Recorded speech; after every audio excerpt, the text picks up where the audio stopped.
बच्चों, आज हम लोग क्लास 9 की तीसरी किताब शुरू करेंगे, इकोनॉमिक्स यानी कि अर्थशास्त्र की। ठीक है, जिसका पहला लेसन है पालमपुर गांव की कहानी। ठीक, तो इसको शुरू करने से पहले कुछ बातें मैं आपको क्लियर कर दूं कि इकोनॉमिक्स होता क्या है। ठीक है, इसे हम लोग कहते हैं अर्थशास्त्र। अर्थ का मतलब होता है धन। ठीक है, तो धन से संबंधित जो व्यवस्थाएं की जाती हैं उसके बारे में पढ़ेंगे।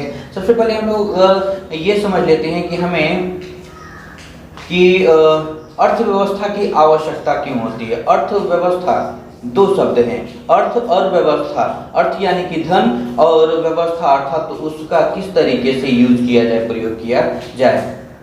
तो याद रखिए कि हमें अर्थ की व्यवस्था की आवश्यकता तभी होती है जब अभाव होता है। अभाव अर्थात कमी। ठीक है, जब किसी चीज की कमी होती है तब हम लोग व्यवस्था करते हैं, अर्थात पहले हम लोग उसको ये डिफाइन करते हैं कि किस चीज को सबसे पहले किया जाए। जैसे मान लीजिए कि अगर मेरे पास 100 रुपए हैं और मुझे 3 चीजों की आवश्यकता है। सबसे पहले भोजन की, दूसरा कपड़े की, ठीक है, तीसरी दवा की। तो सबसे पहले इनमें से मैं किस चीज को खरीदूं, ये डिफाइन करना पड़ेगा मुझे, क्योंकि मेरे पास बहुत ज़्यादा पैसा नहीं है, पैसे की कमी है। और मैं इसमें सबसे ज़्यादा जो महत्वपूर्ण है वो यानी कि पहले खाना खरीदूंगा और उसके बाद अगर पैसा बचेगा तो दवा खरीदूंगा। ये तो सबसे ज़्यादा महत्वपूर्ण है। और उसके बाद यदि पैसा बचा तो मैं कपड़ा खरीदूंगा। ठीक इसी तरीके से सपोज मान लीजिए कि यदि आप बाजार में जाते हैं और आपके पास आवश्यकता से अधिक पैसा होता है, तो सब कुछ खरीद लेने के बाद यदि कोई चीज़ पसंद आ जाती है तो आप उसे भी खरीद लेते हो, एक बार भी हेजिटेशन नहीं होता, हिचकिचाते नहीं हैं, क्योंकि आपके पास अधिक पैसा होता है। ठीक है, उस समय आपको सोचना नहीं पड़ता कि अगर ये सामान ले लेंगे तो दूसरा सामान कैसे लेंगे। लेकिन अगर वही परिस्थिति बदल जाए, यानी कि आपके पास पैसा सीमित हो और सामान ज़्यादा लेना हो, तो आप सबसे पहले लिस्ट बनाएंगे कि उन सभी सामानों में से सबसे ज़्यादा इम्पोर्टेंट कौन है, जो सबसे ज़्यादा जरूरी होगा, उन्हीं सामान को आप खरीदेंगे। तो जब हम आवश्यकता के अनुसार, जब हमारे पास धन की कमी होती है और अपनी आवश्यकता के अनुसार सब जो हमें वस्तुओं की आवश्यकता होती हैं और उन वस्तुओं में हम लोग चुनाव करते हैं कि कौन कौन सा सामान लेना है, इसी प्रक्रिया को हम लोग अर्थव्यवस्था कहते हैं। अर्थात कमी के कारण, अभाव के कारण जब हमारे पास समस्याएं उत्पन्न होती हैं तो हम लोग चुनाव करते हैं वस्तुओं का कि कौन सी वस्तु हमारे लिए महत्वपूर्ण होगी और उसी वस्तु को सबसे पहले खरीदने का काम करते हैं। इसी को कहते हैं अर्थ की व्यवस्था करना। ठीक है, अर्थव्यवस्था का तात्पर्य है जब एक व्यक्ति किसी कार्य को करके धन कमाता है जिससे वो अपनी आवश्यकताओं की पूर्ति कर सके, उसे अर्थव्यवस्था कहते हैं। ठीक है, इसके बहुत सारी परिभाषाएं हैं।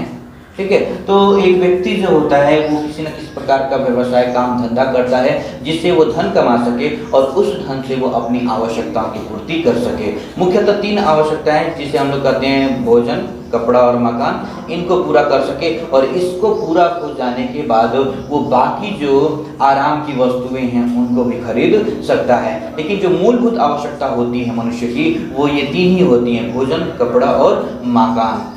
ठीक है, तो इन तीनों की पूर्ति के लिए ही मनुष्य कार्य करता है और कार्य करता है ताकि वो धन कमा सके। याद रहे, यदि कोई व्यक्ति कार्य करता है और उस कार्य से किसी प्रकार का कोई धन नहीं मिलता, उसे धन प्राप्त नहीं होता, तो उसे हम लोग अर्थव्यवस्था से जुड़ा हुआ कार्य नहीं कहेंगे।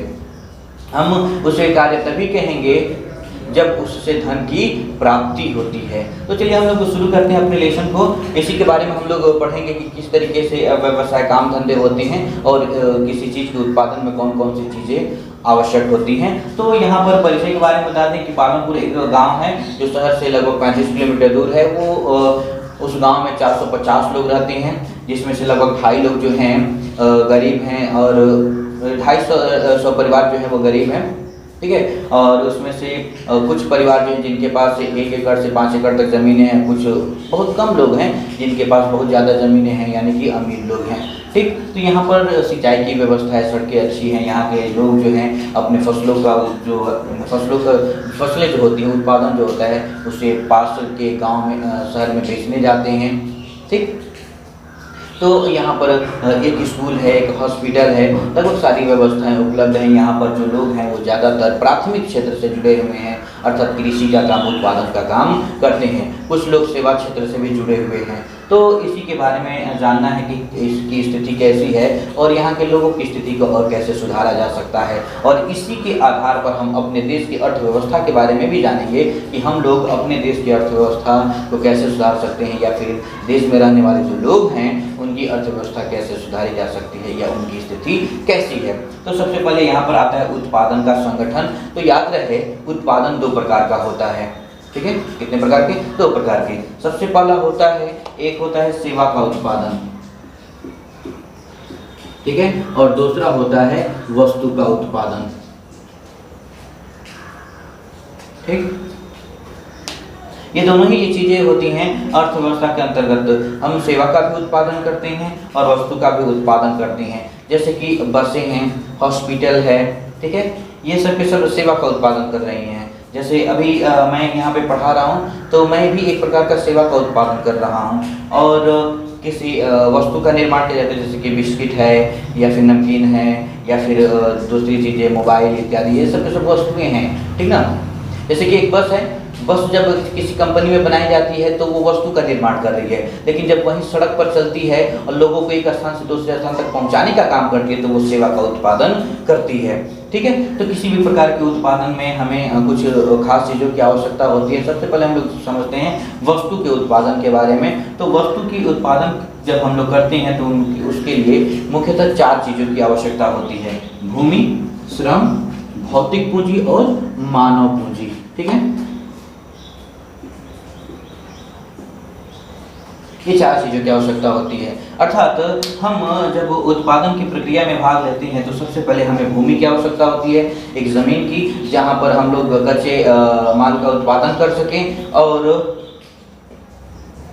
जब हमें ज़मीन की व्यवस्था हो जाती है तो अब हमें श्रम की आवश्यकता होती है, अर्थात उस भूमि पर काम करने के लिए मजदूरों की आवश्यकता होती है जो उस उत्पादन की प्रक्रिया में भाग ले सके। ठीक है, तो पहला जो होता है भूमि, जहाँ पर हम लोग कच्चे माल उत्पादित कर सकें। दूसरा होता है श्रम, यानी कि मजदूर जो वहाँ पर काम करते हैं। और उसके बाद तीसरी जो होती है वो होती है आपकी भौतिक पूंजी। भौतिक पूंजी जो होती है वो सबसे महत्वपूर्ण होती है। ठीक है, यानी कि जो धन होता है हमारा, वही भौतिक पूंजी कहलाती है। तो इस भौतिक पूंजी को भी 2 भागों में बांटा गया है, एक होता है अस्थायी पूंजी, दूसरा होता है कार्यशील पूंजी। तो अस्थायी पूंजी किसे कहते हैं? ऐसी पूंजी, ठीक है, जब हम किसी अपना धन लगाकर किसी ऐसी वस्तु को खरीदते हैं जिसका प्रयोग हम लोग लंबे समय तक करते हैं, वो नष्ट नहीं होता, उसका प्रयोग हम लोग बार बार लंबे समय तक करते हैं, बस समय समय पर उसे मरम्मत करवाने की जरूरत होती है, उसी हम लोग कहते हैं अस्थायी पूंजी। जैसे ट्यूबवेल, ट्रैक्टर या फिर उत्पादन से संबंधित जितने भी मशीन औजार होते हैं वो सब के सब अस्थायी पूंजी होते हैं, क्योंकि उसका प्रयोग हम लोग बार बार करते हैं। हाँ, कभी खराब हो जाते हैं तो उनकी मरम्मत की आवश्यकता होती है, लेकिन वो ख़त्म नहीं होते, बल्कि हम लंबे समय तक उसका प्रयोग करते हैं, इसलिए उसे हम लोग अस्थायी पूंजी कहते हैं। दूसरी चीज होती है आपकी कार्यशील पूंजी, अर्थात जब हम धन लगाकर किसी वस्तु का उत्पादन करते हैं जो नष्ट हो जाता है, ठीक है, उसे हम लोग कार्यशील पूंजी करते हैं। जैसे कि अगर हम लोग अनाज उगाते हैं, सब्जियां उगाते हैं, और वो सब्जियां जो होती हैं कुछ समय के बाद खत्म हो जाती हैं, सड़ जाती हैं, खराब हो जाती हैं, लेकिन उस वस्तु को, अर्थात उस सब्जी को, उस फसल को जब हम बेचते हैं तो उससे धन की प्राप्ति होती है, और ये लगातार प्रक्रिया चलती रहती है। उत्पादित वस्तु को हम लोग बेचते हैं, धन मिलता है, बेचते हैं, धन मिलता है, तो यह कार्यशील पूंजी कहलाती है। ठीक, तो ये 3 चीजें हो गई, भूमि, श्रम, भौतिक पूंजी, ठीक है, जिसमें आता है आपका अस्थायी और कार्यशील पूंजी। अब इनमें सबसे महत्वपूर्ण आखिरी आता है आपका मानव पूंजी। ठीक है, मानव पूंजी अर्थात मानव संसाधन है, इनको सिंपली कहते हैं।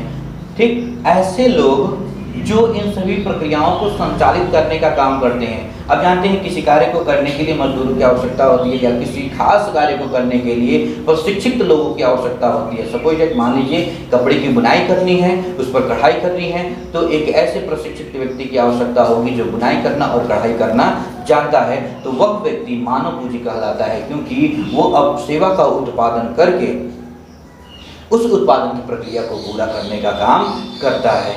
ठीक, तो ये हो जाता है उत्पादन के संगठन। इसमें 4 चीजें महत्वपूर्ण होती हैं: भूमि, श्रम, भौतिक पूंजी और मानव पूंजी। ये जब चारों एक साथ मिलती हैं तो किसी वस्तु का उत्पादन किया जाता है। अब हम लोग आगे आते हैं पालनपुर में खेती। तो हम जानते हैं कि पालनपुर में जो खेती है अर्थात वो स्थिर है।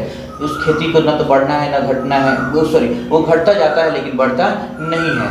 ठीक ना, तो जनसंख्या चूंकि बढ़ती जा रही है, वहाँ पर दबाव बढ़ता जा रहा है, खेती कम है, ज़मीनें सबके पास, कुछ लोगों के पास ज़्यादातर 250 जो परिवार है कुछ के पास ज़मीन है भी और कुछ के पास नहीं है। कुछ के पास है तो 1 एकड़ से कम है, कुछ के पास 1 एकड़ से ज़्यादा है। तो ज़्यादातर वहाँ के जो लोग हैं वो कृषि मजदूर हैं या दिहाड़ी मजदूर हैं जो मेहनत मजदूरी करने का काम करते हैं। ठीक, तो अब आगे आता है कि वहाँ के जो लोग हैं वो कृषि उत्पादन का काम तो करते हैं, लेकिन मुख्यतः वो एक साल में 2 ही फसलें उगा पाते हैं, जिससे उनको ज़्यादा लाभ नहीं हो पाता। तो सवाल ये उठता है कि क्या ऐसा तरीका है जिससे उनकी उत्पादन क्षमता को बढ़ाया जा सकता है?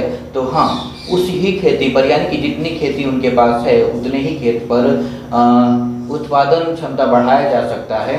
ठीक है, वो तरीका होता है बहुफसली नीति अपनाकर, अर्थात एक जमीन पर, ठीक है, बहुत से फसलों को उगाकर हम लोग उसकी उत्पादन क्षमता को बढ़ा सकते हैं। अर्थात जब मुख्य फसल उगाई जाती है, जैसे कि गेहूं उगाई जाती है और गेहूं की कटाई करने के बाद कुछ समय के लिए जो खेत होता है वो खाली रह जाता है, तो उस 22-25 दिन या महीने दिन के लिए जब जमीन खाली रहती है तो उस समय में हम कुछ ऐसी फसलों को बो सकते हैं जिसकी अवधि 1 महीने के अंदर होती है और हम उससे कुछ धन कमा सकते हैं। ठीक इसी तरीके से दूसरी जो मुख्य फसल होती है चावल की, तो चावल की खेती के बाद जब फसल की कटाई कर दी जाती है तो खेत लगभग 1 महीने तक खाली रहता है, तो उस दौरान किसी सब्जी या किसी ऐसे फसल को उगा सकते हैं जो बहुत कम समय में उग जाती है, कम खर्चे में उग जाती है, जिससे हमें एक्स्ट्रा धन कमाने को मिलता है। तो हम लोग बहुफसली नीति का प्रयोग करके उसी ज़मीन पर, उसी सीमित ज़मीन पर ज़्यादा धन कमाने का काम कर सकते हैं। ठीक है, तो इस तरीके से वहाँ के लोगों के जीवन में बदलाव आया। 1960 में जब हरित क्रांति हुई तो काफ़ी ज़्यादा बदलाव आए थे और वहाँ की उत्पादन क्षमता बढ़ी थी। ठीक है, और क्या क्या बदलाव हुए, ठीक है, और वहाँ के लोगों ने कौन कौन से तरीके अपनाए अर्थ के, सरकार ने कौन सी व्यवस्थाएं की, इसके बारे में हम लोग अगले वीडियो में पढ़ेंगे। इससे रिलेटेड जितने भी क्वेश्चन होंगे आप हमसे कमेंट में पूछ सकते हैं। धन्यवाद।